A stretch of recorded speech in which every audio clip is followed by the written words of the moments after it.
Some other preparation for my zucchini. I'm just gonna leave it like this with vegeta for about half an hour or more, and I'm gonna fry it.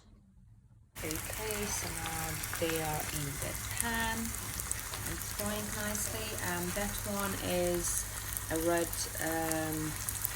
it's kind of not a ketchup, but it's my own tomato sauce that I like to use, which is made of tomato puree,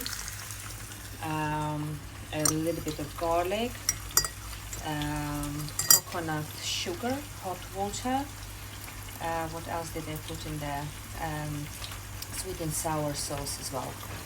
Okay, so this is the last bit, and this is how it's ready.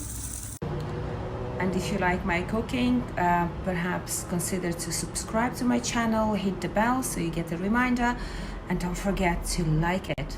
Thank you.